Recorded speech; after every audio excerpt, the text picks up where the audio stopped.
This episode of Raw the Podcast is brought to you by Green Farm Juicery. Green Farm Juicery is your neighborhood juice bar specializing in cold pressed juice, smoothies, smoothie bowls, and snacks. All their products are made in-house, raw and fresh. Their juices are never pasteurized or HP pre-processed to guarantee highest nutrient content and healing benefits. All their offerings are organic, gluten-free, and dairy-free, and everything is made on-site and with love. Not only do they offer healing food options that are all Cheeky approved, but also are your local juice cleanse experts with customization available for you. Stop in to Green Farm Juicery today to feel the difference as you consciously consume. Thank you, Green Farm Juicery, for sponsoring the episode. This episode is also brought to you by the Cheeky Clean Collagen. TCC collagen is made differently. In a supplement industry where the regulations are bleak, we created this to help you add major boost to your daily routine. The Cheeky Clean Collagen is made with 5 types of multi-source collagen, all from conscious sources, wild-caught fish, pasture-raised chicken, and grass-fed protein. This allows you to fuel from the inside out, not just for your hair, skin, and nails, but also for your gut, your brain, your joints, your body, and so much more. Add 1 to 2 scoops daily to your routine to start to see and feel the difference. In a world where it's hard to know what to trust, you can always count on the Cheeky Clean to give you products that you deserve. Shop today at consciouscart.com and notice the difference. Let's get into today's episode.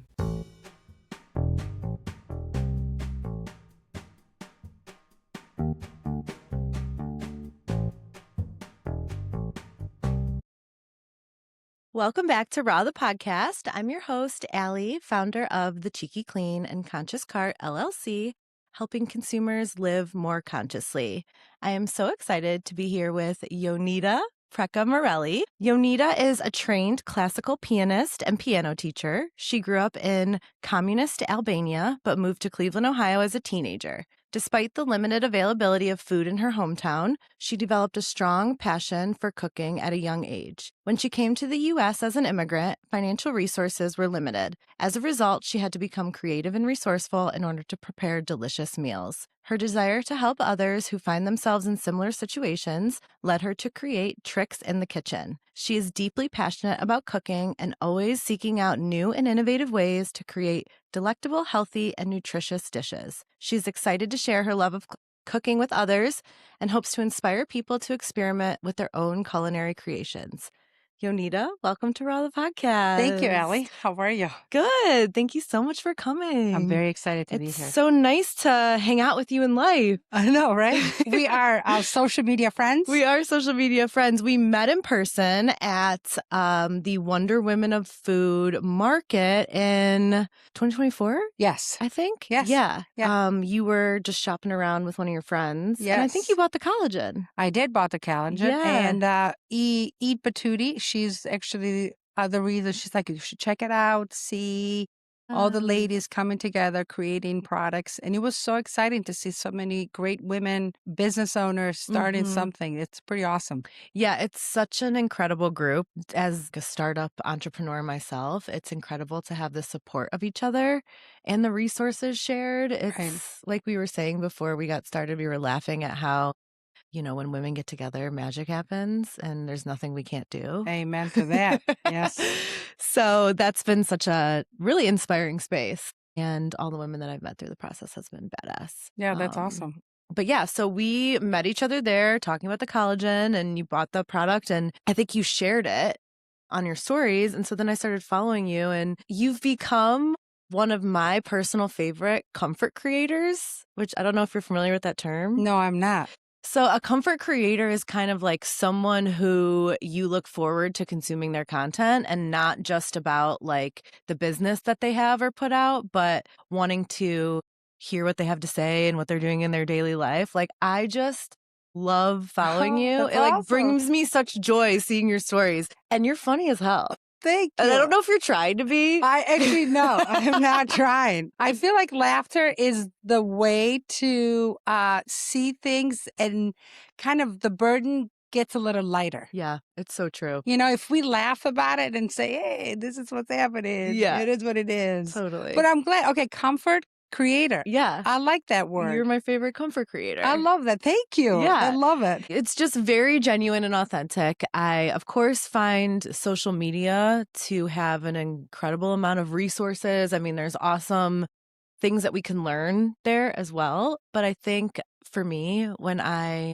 find people who, like, this is the first time we're really hanging out in life, right? But I was telling you beforehand, I'm like, I almost feel like I know your personality and your energy because of the way you show up. I know it's the same as the way you are in real life. And 100%. I think that's so cool, rare, unique, and what more consumers in social media want moving forwards. Less aesthetic and more real. I mean, I'm glad to hear that because I think for me, it's always been to be real. Yeah. It's in my professional, whether it's in my everyday, as a mom, as a woman, to be real because this is who I am, my life. And there's so many more people that connect to that. So true. So I've always been myself. Whether you can see it even the way I dress sometimes, and I look like a hot mess. But I want to be like, listen, sometimes it's going to be a hot mess, and that's the best I can do today. Yes. And that is okay. And I'm still going to show up. Yes, you know, and that's show what's up. so cool. Yes. So thank you for saying that. Of course. No, I love your page, and I'm like, you know, it'd be so fun to have you on and just chat a little bit because I find your story so interesting, and I want to know more about it. So your brand is called Tricks in the Kitchen. How did you come up with that name? You know what? It's actually the most simple story, which describes who I am. I was doing a kitchen remodel, and it was taking about 6 months. And in the meantime, I created a like temporary kitchen in my living room, and it was like half living room, half kitchen. And I was pulling out these meals. I was hosting like a full set of like really creative meals out of a hot plate and like I had a crock pot. I had always wanted to do this it's been my dream for over 25 years. It was literally like when my sister-in-law, I believe, had come on the night before, had dinner, I'd hosted, right? Like with no kitchen. And she's like, I can't believe you're hosting and you have no kitchen and you made the meal. And I was like, you know what? You're right. The next day, I was like, I'm going to do this. And I took that chance. I started on Instagram, and you can see it like I barely knew what I was doing. Totally. And called it Tricks in the Kitchen because I think it has a funny sound to it. Yeah. Sometimes people are like, Tricks in the Kitchen? This sounds a little, inappropriate. And I'm like, well, go and find out, Yeah. It is Tricks in the Kitchen. Whatever tricks you want to think of, I don't really care. You go in there and check it out. So that's how it all started. Very simple. And was that? It was 5 years ago in February. Oh my gosh. Yeah, it's been 5 years. That's really badass. You've really been able to build a lot in 5 years. Thanks. Yeah, it's been 5 years. Thanks for saying that because I don't think so. I had like higher goals and things to do, but I feel like it's been I've learned a lot in 5 years. Yeah. Yeah, that's been good. I've learned a lot of what to do, what not to do, and I'm constantly learning. Yeah. I think it's admirable to just start before you have it all figured out. And something that, there's a lot of people who do have a unique perspective. And I think they are nervous to put themselves out there. Right. But it's never going to be perfect. And it doesn't have to be aesthetically perfect before you just try and figure it out. I'm always figuring out random stuff. I had someone I was just like testing out, trying to link my product to my posts, where you could just like click and buy it there. So then I have these people that are reaching out trying to buy it. And then I'm like, I don't know how to process it on Instagram. So can you order here? So I'm just like figuring out the hard way, but I'm trying. Absolutely. And you learn when you try. You do. And I think it's also, learning, everyday learning, it's what makes you grow. It's like if you knew everything, things would be easy. I think the idea of, especially as women, we're starting out, you're starting a product, you created a product, and now you're running not just the product, you're running marketing, you're running sales, you're running the orders. This is a big job that people have so many other people helping them doing all this. And you're doing it on your own. And I got to tell you, if you said to me, and I was ordering this, and you said to me, I'm figuring it out, can you use it here? I would be even a bigger supporter because that's you. You're running every aspect of your business. And that's respect because you're learning it all. And that's why there's a lot of downs and ups and downs with it. And that's exactly what you said, how you learn. I never really knew until I got into the startup startup business or doing my own thing as like a full-time job, as to how much it takes behind the scenes, I've always been inspired by small businesses, but until you actually walk it, you're like, holy shit. Yep. It's a lot. A lot. I have so much respect for people who are willing to take a chance on themselves and try. But you're one of them. Yeah, Yeah, thank you. so that's a big deal. Yeah, thank I mean, you. especially creating a product. It's Mhm. not just that you have an idea, but how do you do everything behind it?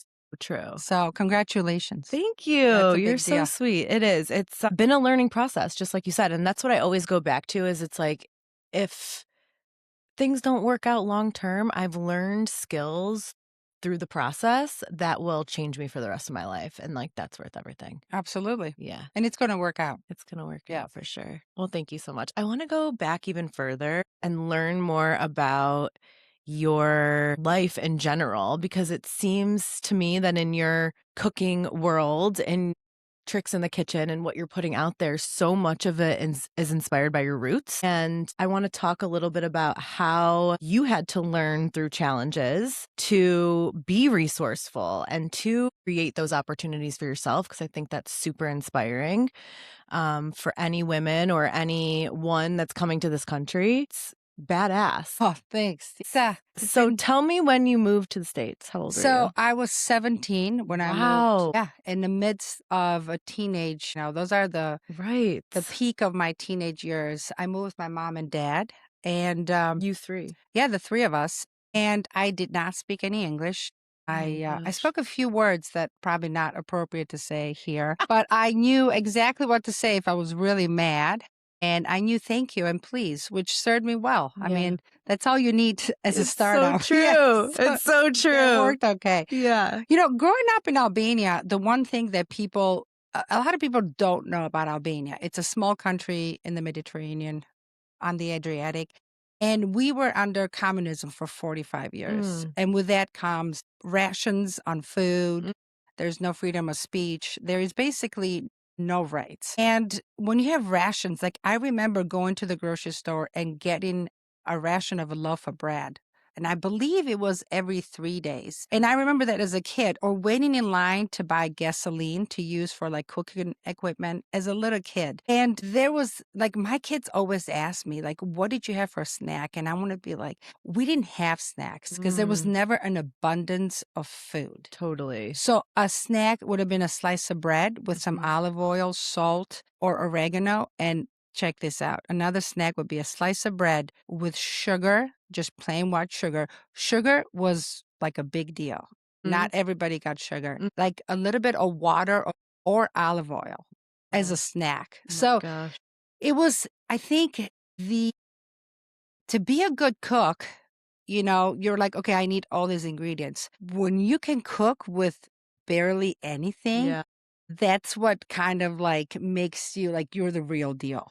So true. Oh my gosh. So how shocking was it to come to the States and realize the overabundance, almost excess that we live in here? Like, was that obvious to you? I have to tell you, the first time I went to the grocery store and I was with my dad, and I will never forget it. I walked in, I got a cart, and I saw all the fruit. When you walk in the produce department and you see those beautiful things, and it was the greatest thing I've ever seen. I was like, oh my God, I want to die right here. I could only imagine. Amongst all these beautiful colors and fruit. So it was an interesting experience. It was so exciting to see all the foods available and to try things. And I think like in the beginning, like the first time I went with my dad, I bought a lot of stuff, not stuff that I needed. I just wanted to try things out. Like I was so excited. It was a total culture shock for me. I'm sure. And it's how interesting, because at 17, you have your remembered experience from growing up. And what a hard age to come here and have to try to build a new life. I mean, did you find that you were able to adjust pretty well and make friends, or was it a long process for you and learning to kind of like entertain yourself a little bit and find your own way? So it was senior year of high school at Lakewood High School, and Lakewood High School is a huge high school. Yeah. There was only about 15 of us. There were between foreign exchange students and immigrants at the time. And it was tough. Like I was at the top of my game in Albania when it came to piano. I had just been to Belgium and Germany doing concerts with piano. And moving here, I knew no one. I felt completely kind of invincible. Like Yeah. not invincible. What's the word? Invisible. Invisible. That would be great if I was invincible. Yeah, I was like, It damn, was, girl. yeah, I know. I was not invincible. I was invisible. Like those two. So not to really, I couldn't, there was, I was working like 3 to 4 jobs. I was helping my mom and dad, who were both in their mid-50s with no language. We would work and clean buildings, like downtown buildings.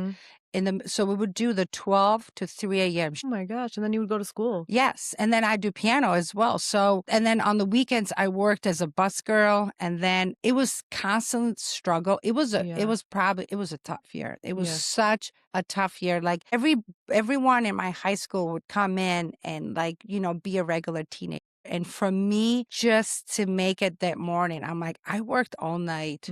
Took care of my mom and dad, trying to figure out life with them. I worked on the weekends. Yeah, it was tough.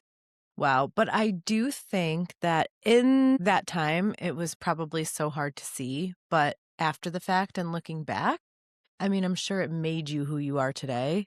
I wouldn't trade it. No, I 100% agree. I wouldn't be who I am today without everything I have gone through. No, I totally agree with And that. it really makes you more resilient and build this work ethic. It's this opportunity that you've now had to carry yourself, I think, with the confidence that you do now, is having had to adjust to such an uncomfortable situation. And so often, I think so many people are given comfort as their baseline always and never have to learn to grow. And like we said in the beginning of the podcast, it is those challenges that really do mold you as a person and allow you to become this higher version of yourself. And it's probably a lot of what gives you, this resilience to create in such an authentic way like you do now and be a mom. Right. I think the two things the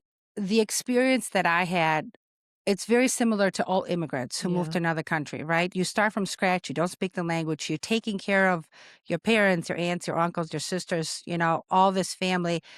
And the one aspect of that for me that's been challenging as a parent is how not to kind of let that impact how I parent. Because sometimes, the first thing I want to say, do you know what I went through when I was your age? Yeah. And it's not really fair to my kids because they didn't immigrate. They didn't, you know what I mean? Yeah. So I kind of have to check myself a few times Yeah. and be like, listen, this is not their experience. Yeah. I can say, that's how it built me who I am. Yeah. And I'm proud of that. But I always have to adjust how I handle the everyday sometimes and not be like, well, let me tell you what I did. Like that old Totally. story. Like I walk up the hill to go to school and, I mean, I actually did exactly that, but I can't throw it in their face. Right. And they'll have different challenges in their life that they utilize to grow into their own person as well. Yes. I always think back to this on paper, I guess, like more cushy childhood that I had.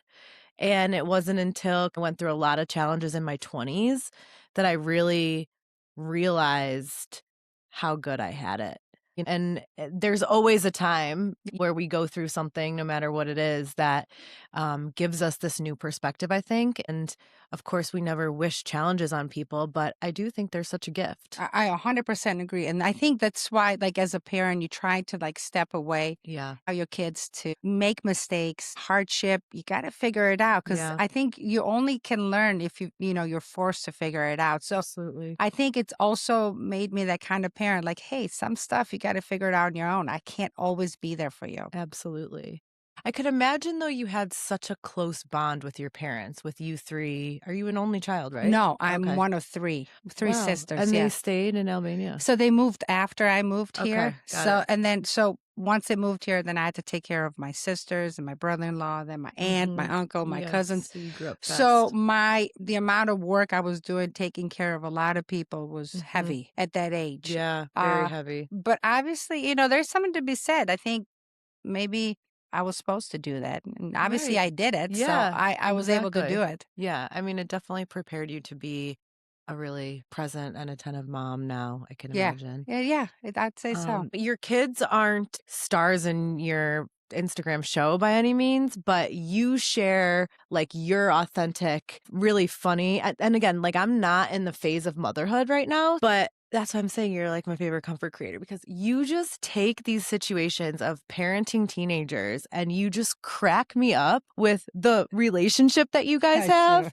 And it just seems so cool and authentic and genuine because you're like, teenagers are not easy, but it does seem like you guys have found such a cool way to navigate it. And I can tell your kids, like, and you have a lot of laughter and fun within your households. We do. I mean, like we said, you have to laugh. I mean, Yeah. teenagers are, I actually call, like, when I make my sourdough, I feel like making sourdough is like raising a teenager.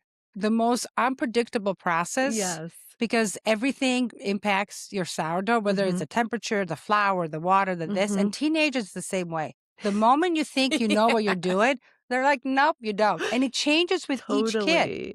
So you're like, oh, I think I know. I have the formula. No, you don't. No, you don't. And then you're like, again. So I use sarcasm a lot. Yeah. And also, I'm very direct and blunt in the sense of like, I can't sugarcoat it. It's hard for me to I love that. Yeah, it's hard to sugarcoat things. Like, if you are being a dick, you're being a dick. Totally. Okay? Totally. Like, there's no sugarcoating that. Okay? Yeah. So my kids are really funny humans. They're sarcastic. They get that from their dad and I. Were both sarcastic. And I remember when they were growing up, like we had to sit down with my husband and I had to sit down and we were like, we need to dial down our sarcasm because I don't know if our kids are getting it. So we had to sit down. We're like, okay, we're going to be a little more we're going to be a little more gentle on how we respond to each other. And now they're teenagers. Man, it's game on. It is like, I love that. No, I saw your one story that was just cracking me up about how you were like, here's a tip for parents, leave all your groceries in your car.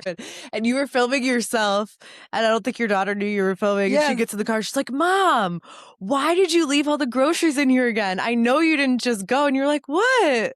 So my daughter doesn't have social media yet. Uh-huh. I have like an age requirement for that.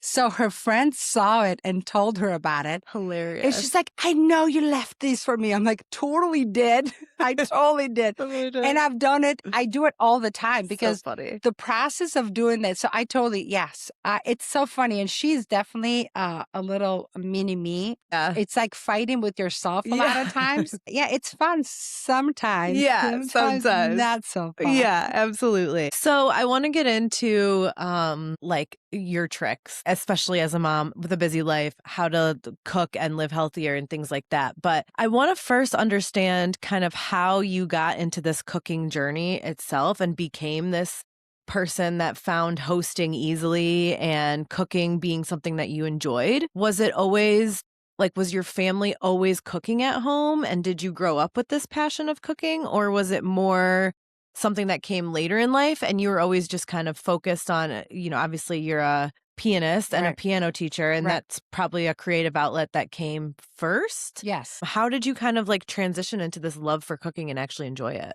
So I've always been, so I went to the Conservatory of Music since I was 7, and the path to being in the conservatory during communism, if you think of like the Chinese gymnast, is basically like the same structure. Got it. You're chosen since preschool. Mhm. They put you into this school and they kind of use you as propaganda, how communism and, this kind of pressure into pursuing an instrument, how it creates magic, okay? Right. Which is all propaganda, does not work. But that was my life, like 9 hours of practicing. I'd go to school in the morning, come back at night really late. So my journey with cooking is And that was actually at 7 years old. Oh yeah. I mean, Wow. yeah, it was that my role was to represent the idea of how communism works and Wow. how if they put all resources into these kids, you create, the best of the best. Yeah. So that work ethic was being instilled in you way younger than before you moved here. Yeah. Oh yeah. I mean, it was practicing a lot. Yes. And Yeah. then I remember, I think I was in seventh or maybe sixth, seventh grade, and I remember seeing my name at the top of the list. And I'm a very competitive person. And I'm competitive in the sense of I'm competitive with myself. Like if I want to do it, I will find a way. I love competition with other people because it drives me to do better. Yeah. But I always say, if you're going to compete, I never knock my competition down. I want them to do their best because if I beat them at their best, that's how good I am. Totally. So I will that's always been my idea. You want to go against me? Let's do it because it makes me want to be better and wants me Absolutely. to do better. Right. So once I saw my name at the top of that list, I will never forget it. It was like a printout at the school. I literally said to myself, I never want to lose that spot. Whatever I need to do to always maintain that spot, I want to stay there. And I Yeah. did. I worked really hard. I stayed there. It was great. Now, when it came to cooking, and this is not the usual story, but my mom is actually not a good cook. She did not enjoy cooking. She was a very smart businesswoman, but cooking was not her hobby, especially when you don't have a lot. So Right. when we'd sit at dinner and it was my dad who also loved to eat, he would look at me and I would look at him and we always had to eat whatever it was. And he would wink because he knew that once I finished whatever I made, whatever my mom had made, I would go and make something else. But like this is like Yeah. early on. So Wow. even a salad or Yeah. whatever I had gone. So the moment him and I, like we finished dinner and like I was like, I would always get a little bit because I didn't like it. And then my dad would wink and I'd be like, I got you. So Yeah. I'd go back in there, I'd create like a salad. And that's how it all started is Got it. I love to eat. And that has been my driving force to create food and Yeah. meals. Yeah. I love to go to a restaurant and eat a good meal and Yeah. come home, recreate it, simplify it. Yes. So everyone can make it. Yeah. But it's less daunting. Yes. So that kind of was my driving, my love to eat. And I've been this way since college. Right after college, one of my roommate, Jamie, she's like, I want to live with you. Just, I want you to cook and I want to eat your food. I was like, well, that's a good reason. Yeah, and such a beautiful thing. I think there's something so special connection-wise that is fostered by the ability to create delicious food and enjoy it together. Yeah. It's so beautiful. I'm a pro with ingredients and I'm great with sourcing. But when it comes to cooking, I can't find my love for it the way you have. And I need your tips and tricks because it's I want to love it, and I'm fine at it, but it's not something. And I think when you look at it in that perspective, like you do, which is creating something beautiful that you love to eat, is different than the perspective that I have, which is just cooking to fuel, Yes. I'm I need to find a way to enjoy this more and not be so daunting because I do find it daunting. I'm there's so, when you go to a recipe, it's click to scroll to the bottom to the recipe, and it's 1,700 steps and 80,000 ingredients. And I'm I don't know about all this. And I think that is the reason why people don't cook more. I know. My main cuisine is Mediterranean. I grew up with that. And if you ever look into Mediterranean cuisine, there's 3 or 4 staple items, right? Anytime a recipe has 17 ingredients, I'm like, okay, you already lost the person, right? If I need to go to the grocery store and have to buy all of these ingredients, you already lost. Exactly. Okay, that's first of all, it's not doable. I You know. can't keep buying ingredients to create one meal. Mediterranean cooking, it's about simplifying things. You need good olive oil. You need good bread. You need some type of cheese. Usually in my house is feta. You need fresh vegetables and beans. You can use, as long as a recipe has 5, 6, I think 7 to 8 should be top number of ingredients. Yeah, I love that. You can find yourself, it will be less daunting for you. You Yeah. can say okay, I can do this. And there is so much pride. And I have to say this, Hallie, when you cook and you cook a recipe that has just a few ingredients, it's simple. It will taste so much better because you're like, I made this. So there's a lot of pride that goes in there Totally. and it's going to motivate you to do it again. Yeah. You're like, okay, I actually like this and Yeah. I'm going to eat it Yeah. because I made it. And you might be more prone to keep doing it. Yeah, absolutely. I love that. So those staples that you mentioned and being a Mediterranean food connoisseur yourself, what is the good type of olive oil that we should be looking for? So, olive oil is it's a huge industry and that's the reality of it. But if it's, if it's freshly pressed olive oil, if you can find it, freshly pressed olive oil, and there's so many ways now you can join clubs and all of that. That is Mediterranean olive oil that's freshly pressed. That is the best of the best. Got it. Cold press, it's also a big deal. So if you were to invest money in products that are worth it, for me would be olive oil. Got it. And you can use that instead of a dressing. If you look at a dressing bottle and you look at all the ingredients, it's like 10, 15 ingredients, okay? And it's mostly to preserve it, to make Yeah. it live longer. Olive oil can stay in your glass bottle or whatever bottle you have for a while. So Yeah. you can use it as your dressing. You can use it to cook with. Yeah. You can use it in so many different, everything that you make, like even for your eggs in the morning. So I would definitely invest in good olive oil. That would be my top one item that Where do you get yours? well, I have a few places. I actually brought some. I went to Belgium to visit family, and my childhood best friend sent me home with some Albanian olive oil. So I Amazing. brought some of that. I have Yeah. another friend, Antonella, who her family lives in Italy, Yeah. and she ships her olive oil to me from Italy, which also. So I do.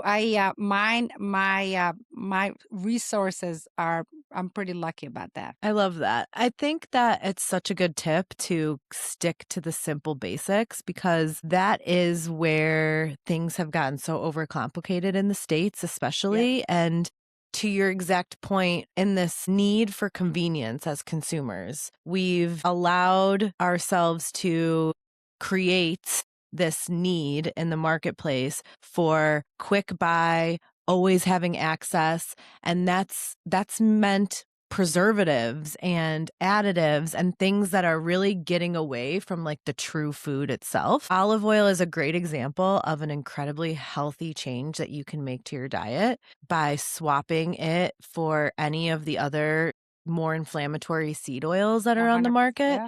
And olive oil is truly a healing medicine in Right. a way that you're cooking with. So it's like you're already starting off by using that as your base in such a healthy way when you're cooking. And it's simple. I mean, Yeah. you can make that change and it will change the way you eat and it will change. I mean, it is, it's simplifying ways of cooking that can make a difference in everyone's life. Yeah. It's easy to get that frozen meal, pop it in the microwave. Yeah.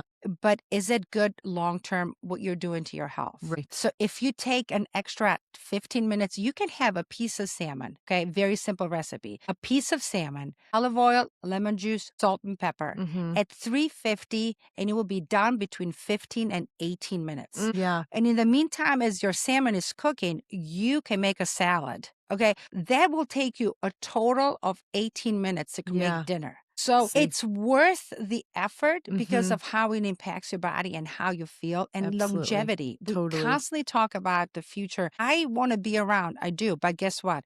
I want to be around and feeling healthy. Yeah. I don't want to be around if I am like on 15 medicines. I can Right. barely walk. I want to be around and be at my top shape. Right. And have quality of life. Yes. And it's all about quality of life. Yeah. Exactly. And food is our fuel. And it's like in the world of biohacking and needing all of these expensive things, getting back to the basics of the way that we're eating and cooking for ourselves can increase your health and longevity tenfold. And it also, a lot of people ask me how your kids such great eaters. And what's so interesting is that I really didn't force them. My kids didn't have options. Okay. That was what was served. So my kids ate it. And as you get older, there's so many things that I think of I ate when I was a kid that I hated. For example, okra. I hated okra as a kid. I didn't like the texture. I didn't like, I thought it was disgusting. I love okra now. And you know why? Because it brings like our taste buds. Yeah. kind of like it brings back memories for me. Yeah, And I'm totally. like I was a little kid. I didn't like it. Yeah. So familiarity of taste buds, it's also a key like component of how your kids can become better eaters, even if they're not liking it right now. Yeah. Have 3 bites, have 5 bites, try it again, Yeah. try it again. Yep. As they become like, I see my middle son, he was not the greatest eater. And I constantly said, well, this is what it is. There's no cereal for you. There's no Right. other option. So you either eat this or don't eat. So Totally. he would have a couple bites and be like, okay, I'm not. I'm like, that's fine. And now, like, he is phenomenal eater. So Yeah. you just got to keep on pushing your kids to be like, okay, have 3 bites, have 5 bites. Okay. But Totally. not giving options. Because guess what? Life doesn't always give you a lot of options. You got to do what you, sometimes you just got to plow through it and get it done. Exactly. And I think so many of the processed foods are meant to like trigger areas of the brain that make you want more. And it's, a big reason why the metabolic health in our country has really suffered over the last few decades. And if your kids are given an option and that's one of them, it's almost like their brain is choosing for them. You know what I mean? Absolutely. So it's like you almost have to like get them used to shifting their brain to wanting and craving the healthier stuff. And it takes time, just like changing any habits. Time. It's all about time. And you got to stay persistent. You can't give in. And I mean, there's times, guess what? I go out of town. My husband and my kids, the first thing they do is buy cereal because we don't have any cereal in the house. And they buy all the crappy cereal. Yeah. And it's okay. Yeah. Sometimes Time and a place. Yeah, you got to splurge. You got to do that sometimes. It's good for you. But the moment the sheriff is back in town, I love it. things that cleared out. So are you cooking a meal every night for your family? Yeah. I try not to cook Saturday nights. Got it. But I do every, I mean, if I don't, there's like panic in my house. I love that. Yeah, everybody's like, well, what do you mean it didn't make dinner? Like, what are we going to do? And I have to remind them, like, no one dies because they don't eat. I love that, though. Yeah, I'm like, but they panic. I mean, they are like raised on good, badass, and rare in this country. I know, truly. but it's pretty funny to see them. Hilarious. And they're like, oh, what are we going to eat? I was like, oh, you're going to be okay. That's so funny. So, do you plan your recipes like early in the week, or do you go to the grocery store once a week and buy things that will last you for the meals? Are you going to the grocery store every day? What does that look like for you in order to cook every night? So for me, I do my best when my idea actually before I even called it Tricks in the Kitchen was from pantry to table. I cook my best and do my best when I open my pantry and open my fridge and see what's available. Okay. Because it like gets me excited because I create new recipes. Yeah. So for me, especially like a family of 3 trying to keep the food has gotten very expensive. And so to kind of keep that down, I usually when I go to the grocery store, I see what's on sale. I start with that pamphlet that you open and I see what's on sale. I'm particular about the fish. Fishes, I always try to get wild fish because that to me, if you're going to eat a piece of fish, it should be the best fish you can. And then I do organic meats. Like the primary things that I spend money on, it's good quality. Yeah. But then I get creative. So right now my freezer is looking a little stuffed up. So I'm like, okay, let's see the things I need to utilize and get creative with what I have right now. So not to become a consumer of bringing more. I don't have a plan. I wish I had a plan, but you're never like following a recipe, you're creating your own. No, so cool. I love creating. If I follow, I'm not a good direction follower. Yeah, I will admit that. I think my husband will probably admit that too. It's a good quality and a bad quality. Yeah. So it's kind of in between. I kind of like to make my own pathway. Yeah. And even struggle, I will stay on my path. So no, I don't. And if I do use the recipe, I don't like it. So I kind of tweak it, kind of make it my own. And you've just learned over time what works? I think I've come to realize that my brain does really good with things with my hands, arts, food, languages, so I'm on that side. If it comes to like numbers and if it comes to physics and geometry, that's not my jam. Yeah. Or science. So I kind of like, know my strengths. And I'm okay with that. Totally. They're good strengths to have. Yes. So those are my strengths. So, and you're not just throwing a couple things together and like, it's okay, it's a hot meal. Like you've really created some good stuff to the point where You were on MasterChef? Yes, How the heck did that happen? That's a funny story.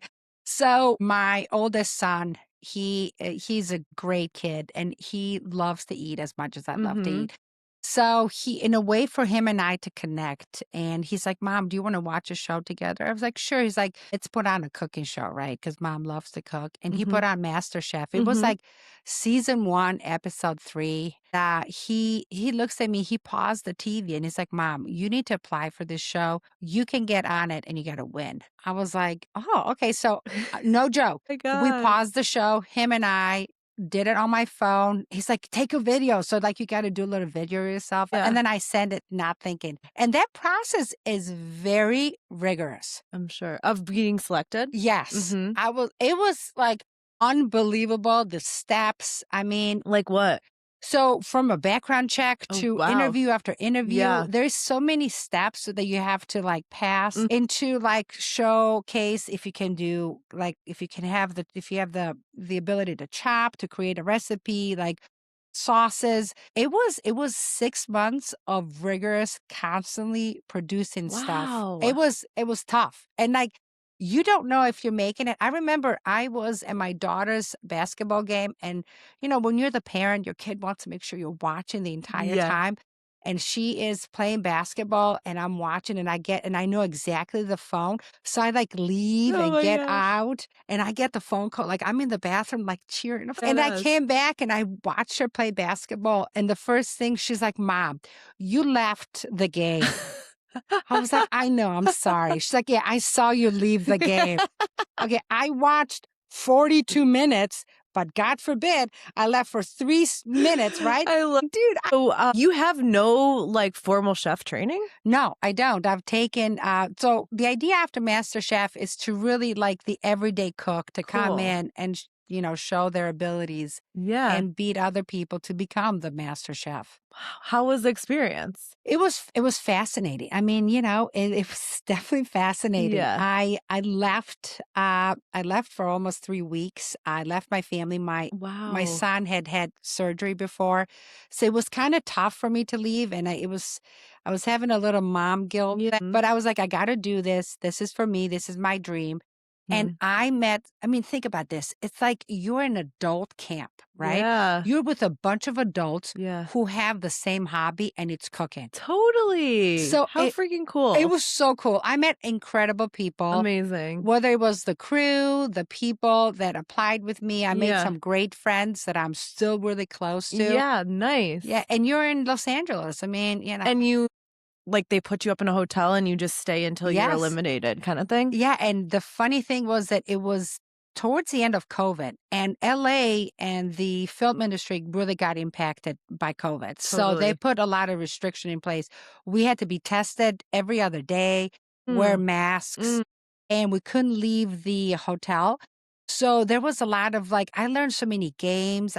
I learned how to play spades. We did a lot of fun games, a lot of drinking, a lot of eating, a lot of hanging out. I Oh. wouldn't have it any other way. It was That's so cool. fun to Yeah, do that. and I think what an opportunity. 100%. And then, for somebody like me, I had at that point on social media, I might have had 500 followers, maybe. And here I am, this suburbia mom, who loves to cook and cooks for her family, who just started. And I only had my social media account for about a year. Wow. And to be picked and represent. So badass. Yeah, it was I did. I think it gave me that kind of push that I needed. And almost this validation Yeah, of it was. okay, I'm good at this. Yes, it was. I think Yeah. that's what it was. And Uh-huh. I was next to people who were big deals. I had friends of mine in there that had 500,000 followers. And here I was like, hey, there's Yeah. How many followers do you have now?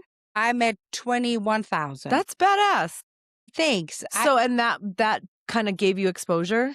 It did. And I think I purposely became more active. And I've learned how to edit better. Yeah. I've learned how to formulate my recipes better. Yeah. So I've put a lot of work into learning how to do it better. Totally. So that's been Yeah, helpful. I think there's sometimes, it is kind of feels weird when you're putting yourself out there. But then when you have, like, for me, it's whenever I have someone tell me, like, oh my gosh, thank you for this recommendation, or if it wasn't for you, I wouldn't know what ingredients to buy. Like those little Yeah. things that give you this reminder from the universe of like, okay, this is what I'm supposed to be doing. And it makes you want to put more energy into it and behind it and be more thoughtful and creative with how you're able to, give to the consumers in that space. I'm glad you're saying that because I think for people like for you who's trying to, create this clean product, you got to focus on the voices that are saying to you, "Thank you for this." Yeah. Because it's so easy to get caught up on what's not happening. Yeah. And you got Totally. to focus on the people that are saying, "You have changed my life. Your Yeah. product is my everyday product." You got to Totally. listen to the voices that are encouraging you Hmm. to keep going. Because when it comes down to it, like if it's tough, you're like, okay, this is tough. This is too much work. Hmm. It's easy to get caught up in that. Totally. It Because really is. as humans, we tend to be like, okay, Yeah. oh, this is hard. You know what? You got to push yourself. You got to focus on your goals. You got to Hmm. focus on those positive notes Totally. and messages to Yeah. keep going because you've done it this far. You can do it. Yeah. Yeah. No, that's such good advice. I think for me, one of the things that's been really interesting too is like not all of your normal friends and family are going to understand it. 100%. And that's been kind of this like mental hurdle that I've had to get over is like, it's okay if the people who you would expect to support don't get it. Like there are going to be other people that you're going to help immensely. And that, to kind of keep going. And I think I took a lot of offense to that at first. And I've had to really learn that, like not everyone realizes, especially those who might be doing something different outside of social media, like not everyone realizes how challenging it is to kind of like put yourself and your work out there.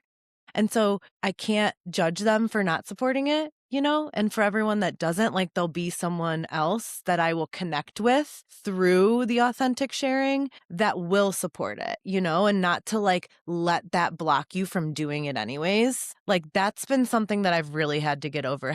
Have you found similar? So I want to say this. If you ask every social media content creator or any food blogger, they will all share your feelings about this. And I've talked about it before. The people you expect the support are going to question you the most and you're not going to get the support that you need. Or you Hmm. want, actually, not need, but maybe you need it It's as so well. true. And I don't know why that is. I've had the same thing. Really? Yep. And other people have shared that with you too? Even within like my Albanian community, the judging and the questioning, even like within friend groups, there is not, we expect our family and friends to Yes. support us. Yes. And like whether it's a reshare of your product, right? Whether it's like a comment, oh, like Like, a like, or like, hey, I actually used her recipe today. I'm going to share it with my audience. totally. We expect that from family and friends, Mhm. and I don't know why it doesn't happen. I want you to know it's the number one surprise from everyone that does any sort of social media. Wow. This is like, and I don't know why. It's really like a social experiment of sorts because it's like that's mind blowing to me. And I Yep. guess until you're in it and doing it, maybe you don't realize it. But I think for me, what triggers me is like I'll see a close friend, right? Like they're always watching my stuff, never liking it or whatever. But then they're always the first person to like some celebrity's post with 80 million followers on something so stupid. And it's like, how passionate I am about this. Like, why don't you like what I'm doing? Like, and I get so offended by it. But there's some reason that this must be the norm that I almost think it's like that makes me feel a lot better to So, know that I'm not the only one that's experiencing this. but I think it's good for us to talk about it Yeah. and to kind of say, like, need your We support. need your So support. if you are our family, if you are our friends, if you comment, if you repost it, if you like it, that's you helping our business. Exactly. So maybe I think just being open about it and say, please do it. Like, Yeah. we So need your true. support because you Mhm. can only grow by the support of your people, Yep. right? Our village. Exactly. Your village is your support people. And it's going to have a section of it is going to be family and friends. Mm. A section of it is going to be people that you meet, like Yeah. myself. A section of it is going to be people that you meet on social media or like different outlets. Yeah. If all three of them continue to support your work, that's how you can move forward. Totally. And maybe just asking and saying, hey, we need your support. Absolutely. A like like increases the views in my blog. Exactly. I'll share whatever you can do to help out. And it's actually sad that we even have to say I this. know. And I don't know why that is. I wish, but I want you, it's a common denominator in everyone that's in our shoes. And I've had this conversation many, many times. That's so wild. Yeah. Wow. Yeah, but this is our calling to all of our family and Yes. friends. Support our work. Please, Please. It goes such a share. long way. And that's why I feel so passionately about like up and coming creators, because I'm like, especially those with a smaller following, I'm like, I want to support you in any way. Like when I see someone like putting their work out there, I ran into a small business owner recently at Whole Foods, and I'm like, girl, I see you. She's awesome. just like turning out these reels, and she's like, yeah. And she put something up the one day that was so funny. That was like, when you spend 4 hours on a reel that 7 people like, and I'm like, you are a real content creator until you've experienced that. Yeah, and you know exactly. Yes. And it's like, thank you. Like, I have such like genuine love and appreciation for all of the people who are out there like supporting the little shit that I'm doing, because it's like, it is big when you're in the process of it. So it's like, thank you for the support, and any way that I can give it back, I'm so honored to. But yeah, I think that's something that needs to change. And especially as social media continues to be the norm, because the celebrity with 80 million followers doesn't know you or care. Your Yeah. friend who's trying to build something from their heart does need your love and support. And it's like the littlest bit that can go such a long way. I think also explaining how much work it takes. I Yeah. think people, like when I first got into this, I thought I was going to like cook, post it, and then be done. Yeah. Okay. Just the editing. Oh my God. Editing alone takes, you got to learn it. You got to figure it out how to use it. Mm-hmm.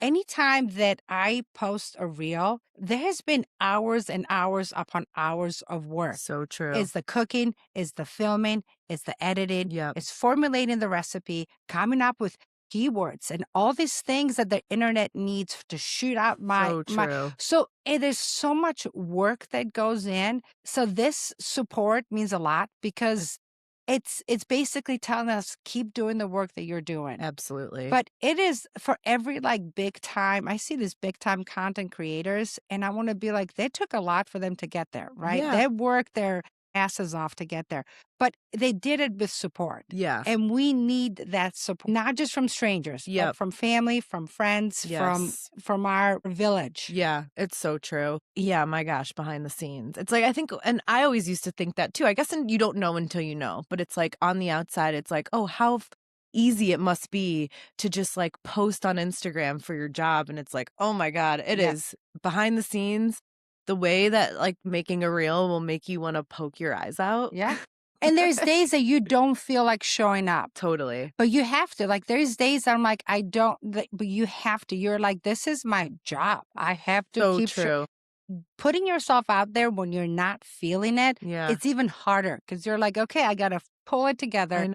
and make this happen. Exactly. So there's a lot. So how do you, as your following has grown, how have you stayed and been able to kind of like continue to just be your authentic self? Like, has there ever been any pressure that you've felt that you're like, I need to do something different? Or like, what is it that's allowed you to know like this authentic formula for me works, and to not question it or be like, oh, if I do this, maybe I could grow faster or something like that? So when I started out, it's actually funny you said that. When I started out, I would do these videos, and it was so awkward, right? Like, you're putting yourself on camera and you're like, please follow my recipe on how to make this. And my son and my husband actually said, like, they're like, stop like pretending to be somebody. They're like, just be yourself. And then my friend Charles, who I met on the show, and this was like like when we were in the show, and he's like, you need to just be yourself. It's like, stop. Like, he's like, just the way you are. That's who people want to see.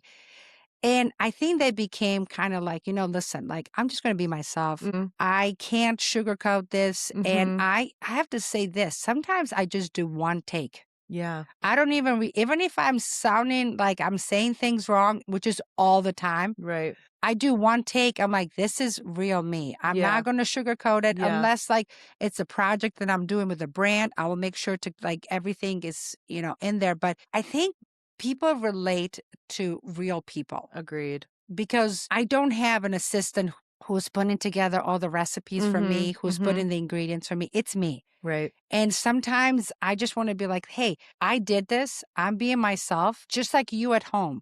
Mm, Okay. If I can do it, you can do it. totally. So I think being true to who you are on camera and Yeah. off camera and keeping that authentic self, it is my biggest advice for anyone. Anyone. And I think it's the long game, and it's like there are ways to maybe be inauthentic and grow quicker, but it's not going to be sustainable. 100%. And so it's just kind of like really putting in like the genuine work. And I think that's what's so cool is you get the opportunity then and your followers get the opportunity, your community that you're building to see your journey as they grow with you. Like, how cool is that? And this thing where it's like, if this person can do it, I can do it. And 100. that is so powerful when it comes to social media. I think there's so many ways where it can be toxic and comparative and whatever. And I'm like, if we're all just being our real selves, there's really opportunity to grow together and evolve together. And that's so freaking cool. Listen, that's how you're going to make it.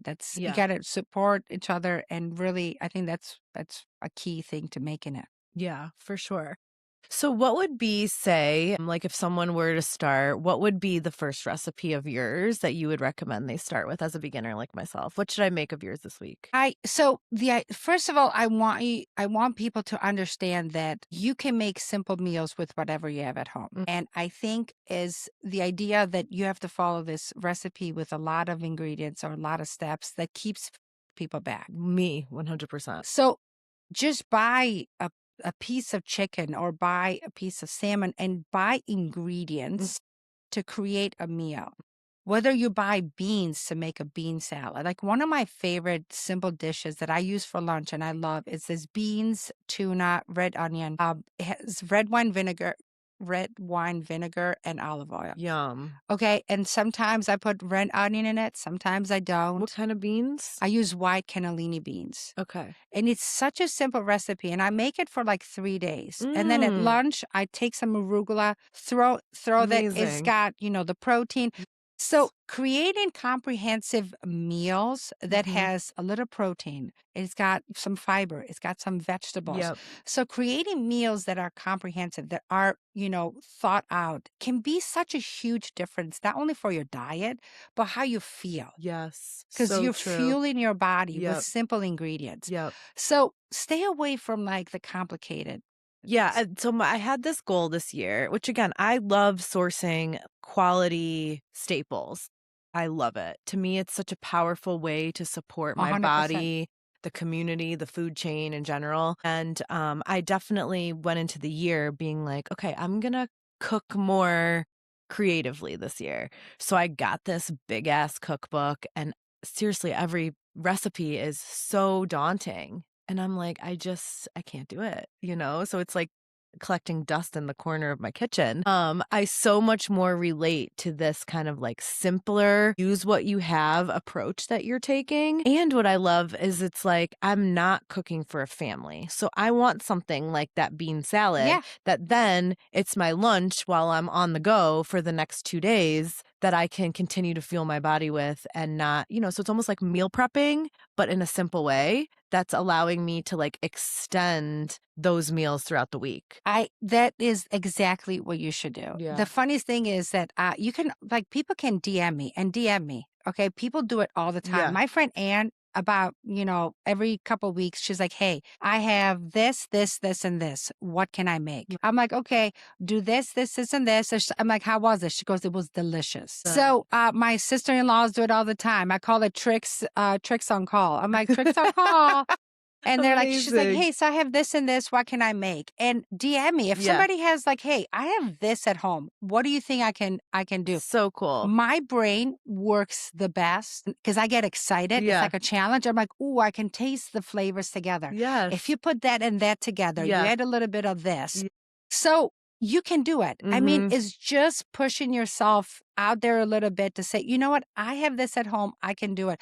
A cookbook is great. You can get inspired. Inspired. But I think if we all took our time and say, "Oh, these are my main ingredients Mhm. that I love," right? Mhm. So if you love olive oil and you use olive oil, you get your favorite lettuce or Yeah. whatever your lettuce of choice is. And then you get your favorite protein. You get your favorite beans. Mm. Like you create those staples for your house and Yeah. then get creative within that area. Yeah. Is there a spice that you can't live without that you always have in your pantry? Love smoked paprika. It Mm. reminds me of Portugal because Portugal is also amazing. I love smoked paprika. I'm the biggest, and I also have different types of salt. I probably have Love over that. 8, 9 types of salt Love every that. day. But smoked paprika is one of my favorite, favorite herbs. We also use in Albanian culture. We use a lot of Greek oregano, and I Mhm. use that as Yum. well. Yum. So I think like if I were to have 5 herbs, it Mhm. would be smoked paprika, it would be Greek oregano. You need some cumin. And I will use more than one type of salt. 'Kay. Salt is, salt is something that different types of salt have different flavor textures. Yeah. And so I love sea salt. I Mhm. use sea salt.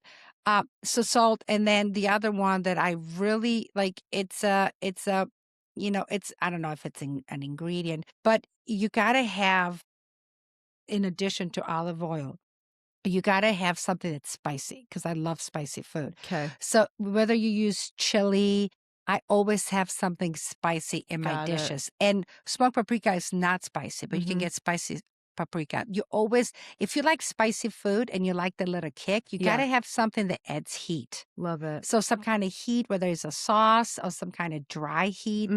I love spiciness. I think like it gets it more exciting. And so, like, what are the different types of salt? You're saying, like, 2 different types of sea salt? So I use sea salt. I have salt. It's actually this company that was it's a home small business company, M Salt. It's got like black pepper and different things.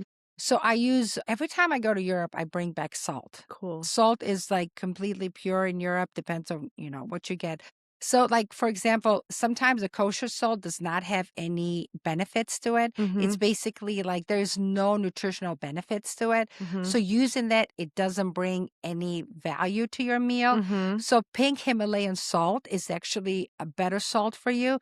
So I do use that depending on what I'm making. Go So being intentional on how, like what kind of salt you use, when to use it, Mhm. can be a total game changer. Yeah. I mean, it's salt, right? That's so true, and it's like, if we think about kind of all of the simple ingredients, like, even if we're only using 5 ingredients, but we're being thoughtful on, are these all adding some sort of nutritional value to this meal? Not only is it tasting good, but it's healing you as well. Yeah. So How yeah, badass. that you have to be intentional about products that you use. And especially like there's so many things that have so many additives, I right? know.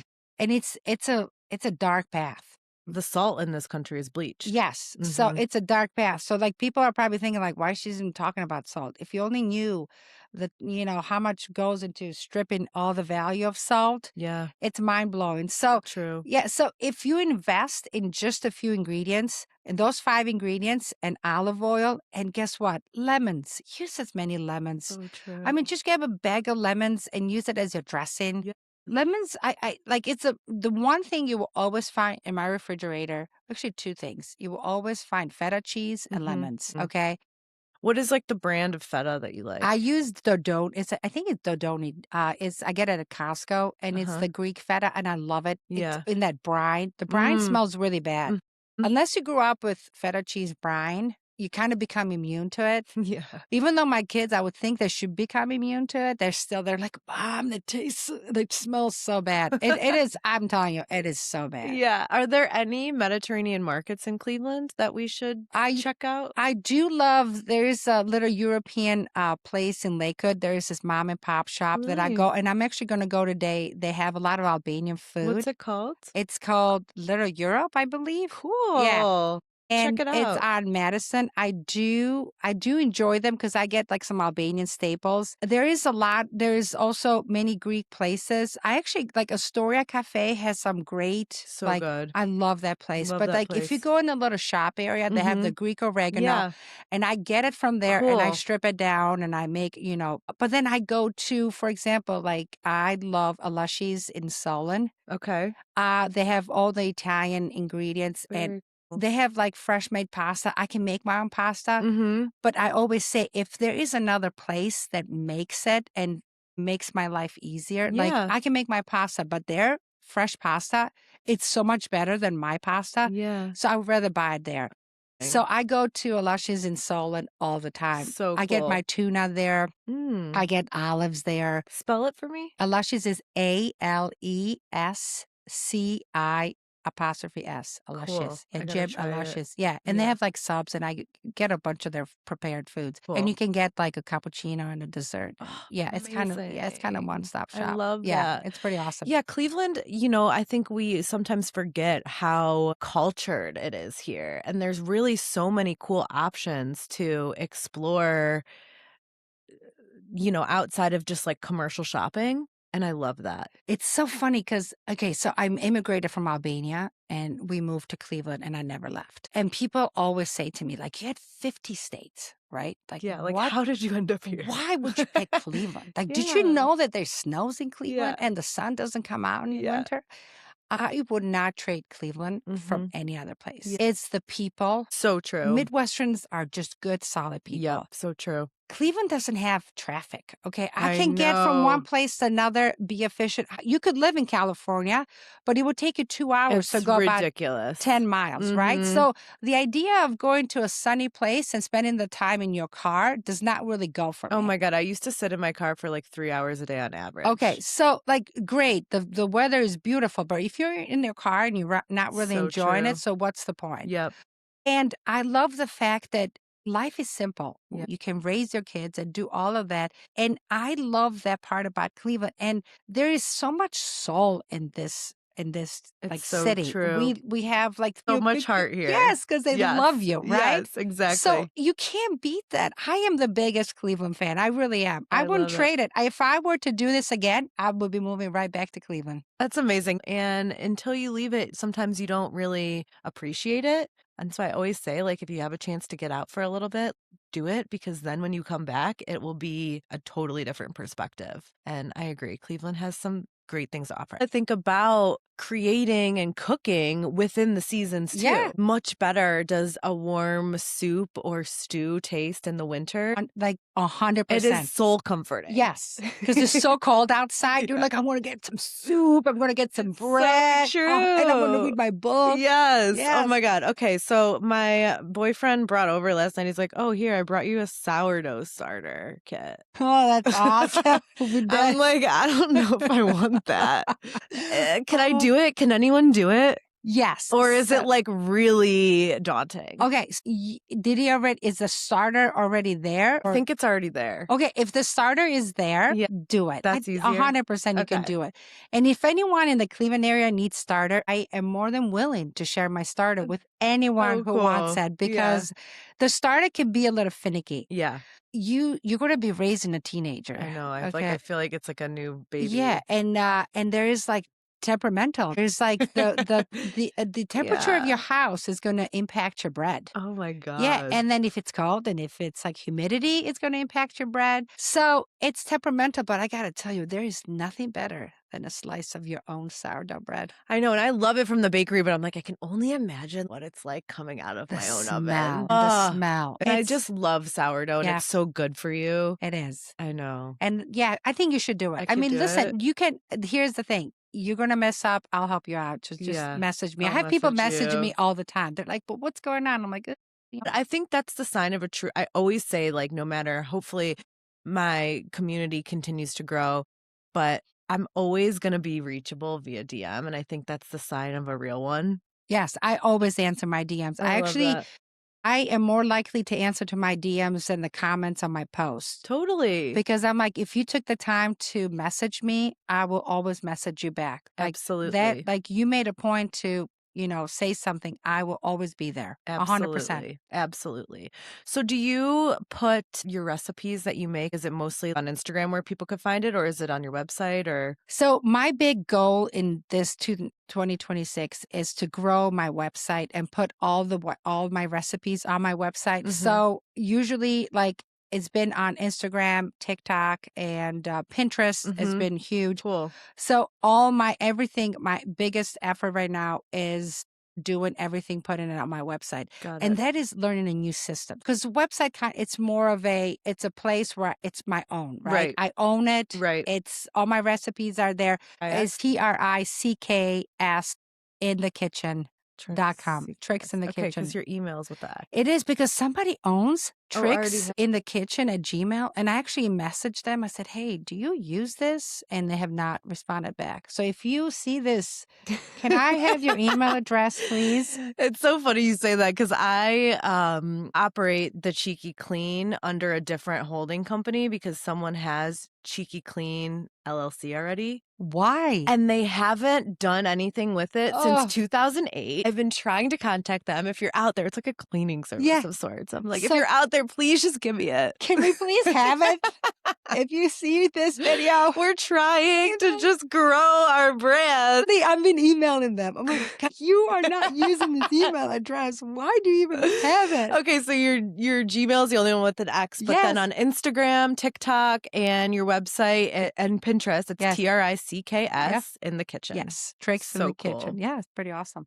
Well, Jonida, thank you so much for coming on the podcast Thank today. you for having me, Allie. This What is awesome. one thing you can leave people with, as regards to anything, whether it's like overcoming challenges or trying to get into cooking or expressing their creative talents in general? Like, what do you want to leave my community with? I think everyone has this dream, this idea, and they're afraid to start it.